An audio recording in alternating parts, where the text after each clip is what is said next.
Hello from Cerritos, California. Brenda and I are taking a special trip today. We're going to be covering an event that happened on August 31st, 1986, involving two airplanes that collided over the city of Cerritos. It was a Aeromexico jetliner that collided with a small Piper Archer general aviation aircraft right over a neighborhood in Cerritos. The Aeromexico jetliner was en route to LAX. It had departed Mexico City earlier that morning, and then it made a few stops in Loreto, Guadalajara. The last stop it made was in Tijuana, and then it left Tijuana en route to LAX. And unfortunately, less than 15 minutes from when it was supposed to land at LAX airport, it ended up colliding with a small four-seater airplane right over the skies of Cerritos, just north of the 91 freeway. We're heading north on Carmenita Road right now, and the aircrafts basically collided right in this area. The Aeromexico jetliner basically crashed almost head first, nose first, into the neighborhood just north of the post office on 183rd Street and Carmenita Road. And the small Piper Archer general aviation aircraft crash landed into the field of Cerritos Elementary School. And it was a major event, a major catastrophe. I had just turned 12 years old, and I remember turning on the TV one day, and on that particular day, and seeing the the news coverage of the accident. And I was actually staying at my dad's house in Santa Fe Springs at the time. And my childhood home was about 2.5 miles from the crash site. So it wasn't right where I lived, but it was pretty close. And we're going to be driving right into the neighborhood where the Aeromexico jetliner crash landed. And it's basically right on the corner of Holmes and Ashworth Street, and that's this location right here. Okay, Brenda and I just disembarked, and we're standing right on the corner of Ashworth and Holmes Avenue, and this is the epicenter of the crash. August 31st, 1986, this is where the Aeromexico DC-9 jetliner crashed into the neighborhood and basically took out this entire block. And the plane was basically less than 15 minutes away from landing at LAX when the smaller plane, the Piper Archer general aviation aircraft, basically plowed into the tail section of the DC-9. And that basically caused both planes to plummet to the ground. Again, this is the corner of Holmes and Ashworth. The DC-9 jetliner basically took out this entire section of the neighborhood on this side. Between Ashworth and Riva Circle. Riva Circle is the little cul-de-sac, or the little street basically up ahead to the left. When the plane crashed down, it crashed basically behind this big house into the backyard of another home. And when it crashed, it exploded, and then it sent debris flying all over the neighborhood, and several homes were damaged. There were a total of 5 homes that were completely destroyed. I mean, just completely destroyed to the ground. And then there were 7 other homes that received major damage. This neighborhood on that day was just absolute chaos. It was just absolute chaos. I mean, there was just fires burning uncontrollably, houses on fire. There was burning jet fuel, people screaming, just absolute mayhem. And without going into too much gory detail, obviously when you have a major plane crash like that, you're going to have victims. And there were body parts strewn all over the neighborhood.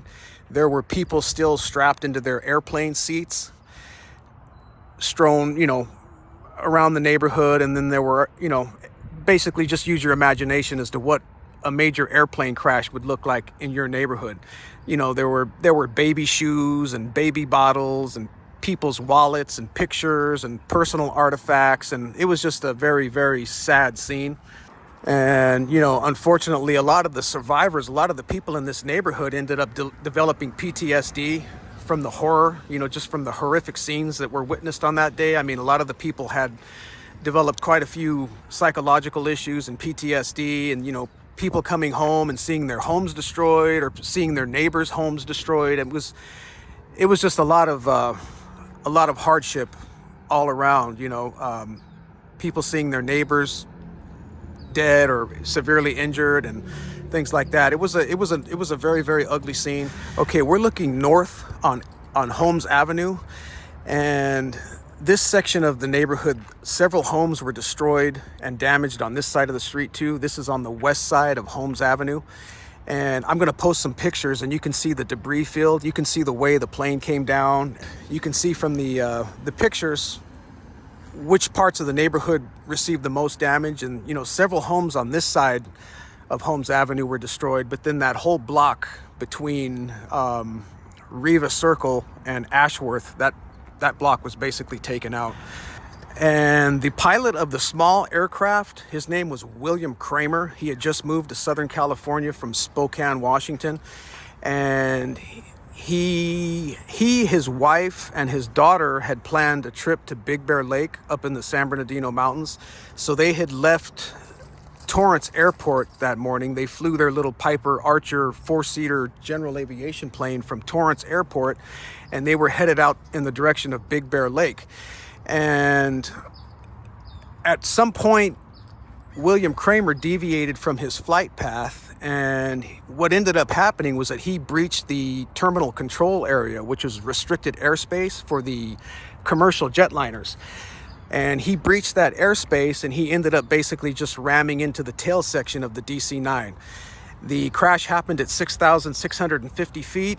The DC-9 jetliner was descending and William Kramer was ascending. He was gaining altitude, and he was supposed to stay clear of the terminal control area, that restricted airspace, but for some reason he deviated and he breached the TCA.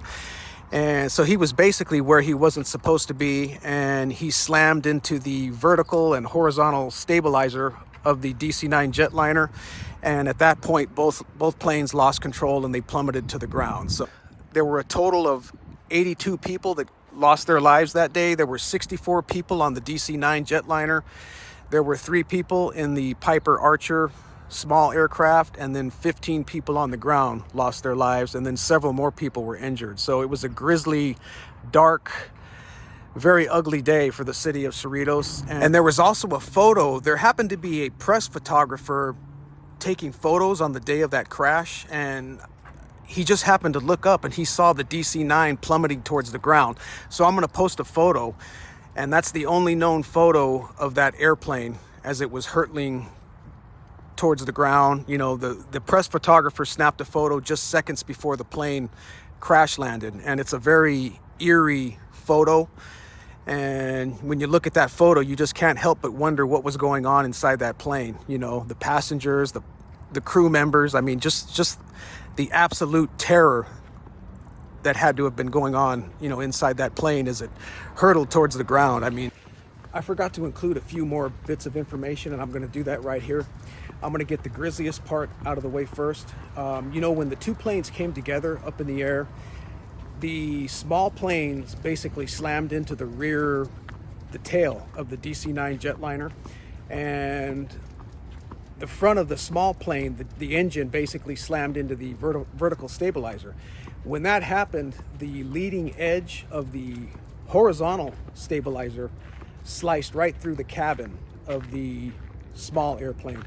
And when that happened, it decapitated all 3 passengers of the Piper Archer.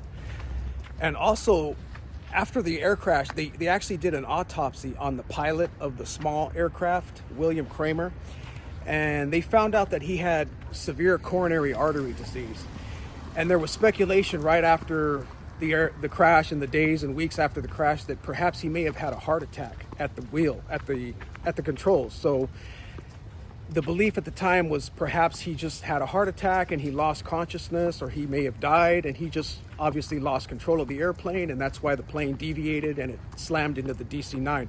But then there was another autopsy after that was conducted, I believe, by the military, and they corroborated the findings about him having severe coronary artery disease, but then they also said that there was no evidence that he had actually had a heart attack. So